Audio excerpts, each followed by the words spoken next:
Dès le début de la création de B2 Group, on s'est éloigné du secteur minier.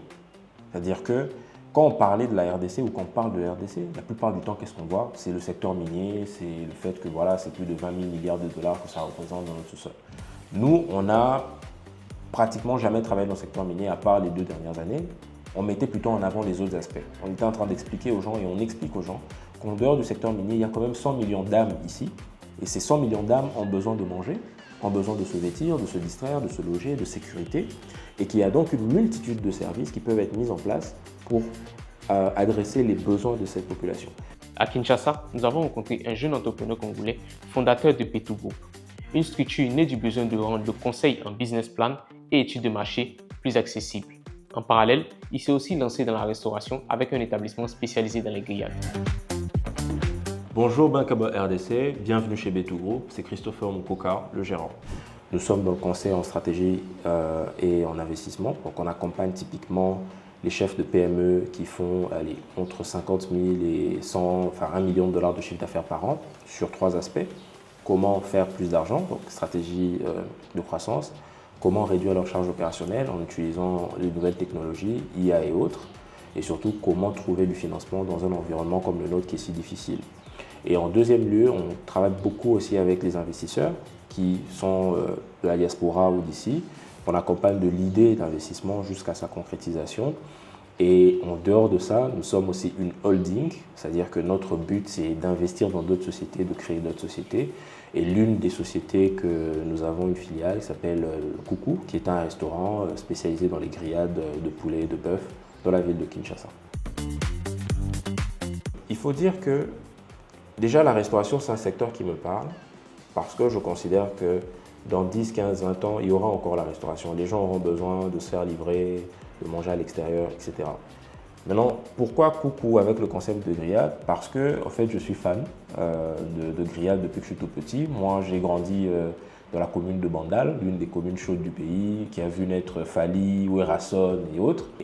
Avant que je ne crée Coucou et bien avant, la seule innovation qui avait eu lieu, c'était qu'on avait rajouté de la mayonnaise à du poulet. On appelait ça poulet mayo. Donc, à un moment donné, je suis dans mon bureau, je suis avec un ami, on doit manger. Je dis, il faut qu'on mange un poulet mayo. Il me dit, est-ce qu'on ne peut pas commander? Je dis, mais tu oublies, on ne peut pas, il faut descendre, il faut aller à côté, commander. Et puis, alors tout ce processus-là de descendre, d'aller à côté, de commander, d'attendre, de recevoir et de repartir, je me suis dit, il y a moyen de faire quelque chose à ce niveau-là. Et du coup, on a bâti quelque chose, on a bâti un concept, un modèle économique, essentiellement sur la livraison. En moins de 55 minutes, c'était ça le pari.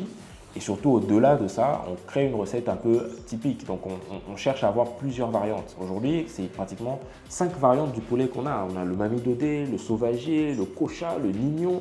Donc, on a des variantes qui permettent à chacun de se retrouver. En dehors de ça, on a rajouté la multiplicité des accompagnements. À l'époque, il n'y avait que comme accompagnement la chikwang. Moi, je suis un fan de banane plantain. Donc, on a rajouté du plantain à loco pour nos amis ouest. Et on a rajouté des frites, on a rajouté des pâtes. Il ne restait plus que l'on rajoute le riz. Bon, ça, on est encore en train d'étudier pour voir si c'est possible. Donc, c'est comme ça qu'on a lancé le restaurant avec ce format-là et que ça existe aujourd'hui, plus de 6 ans, plus de 7000 clients servis et satisfaits, heureusement. En ce qui me concerne, j'ai eu un petit coup en 2024 et qui a poussé à ce que l'on fasse une réflexion profonde sur notre modèle économique en tant que groupe, comment on va se développer. Donc, il y a des plans qu'on mettait sur 10 ans, qu'on est en train de ramener sur 1 an, sur 12 mois, parce que justement, le contexte, les choses ont bougé. Aujourd'hui, on parle d'intelligence artificielle, mais dans notre écosystème congolais, on ne se rend pas encore compte de l'impact de cet outil sur le monde du travail, sur la vie, sur les choses. Nous, on veut intégrer ça rapidement et donc, on considère que l'intelligence artificielle, c'est un outil qui doit s'insérer dans chaque aspect des business que nous allons mettre en place. Au moment où je vous parle, il y a déjà des clients et des prospects de Coucou qui discutent avec un assistant virtuel de Coucou en réalité, qui est opérateur, qui répond aux messages, qui prend les commandes, qui fait des suggestions et qui nous fait des feedbacks. Donc on est en train d'implémenter ça. B, toi aussi, sur la partie conseil, on a aussi un assistant virtuel, mais qui n'est pas encore assez développé. C'est plus sur le restaurant qu'on est en train de mettre en avant. Donc on veut adapter ces éléments-là et on pense que l'avenir va s'écrire avec l'IA. Parce que l'IA facilite énormément de choses, Évidemment, il détruira pas mal d'emplois aussi. Mais bon, ceux qui vont apprendre à s'adapter vont créer des emplois sur base de ça. Mais nous, on compte avec l'IA et on va le faire déjà maintenant. Comme je l'ai dit tout à l'heure, l'ambition de B2 Group, c'est d'être l'une des plus importantes holdings détenues par des Congolais d'ici 10-15 ans. Et notre mission, c'est de bâtir et d'investir et bâtir des entreprises congolaises rentables. Maintenant, on dit africaine parce qu'on est un peu à Abidjan, donc on essaye d'internationaliser. Donc c'est ça un peu notre leitmotiv. Alors, on accomplit cette mission en travaillant sur le business des autres, comme on le fait, mais surtout en travaillant sur nos propres business. Et Coucou est un peu notre business didactique, c'est-à-dire énormément de concepts qu'on utilise pour l'acquisition de clients et dont on parle à nos clients, on le puise des expériences que nous avons eues et des initiatives que nous avons eues à mener au niveau de Coucou.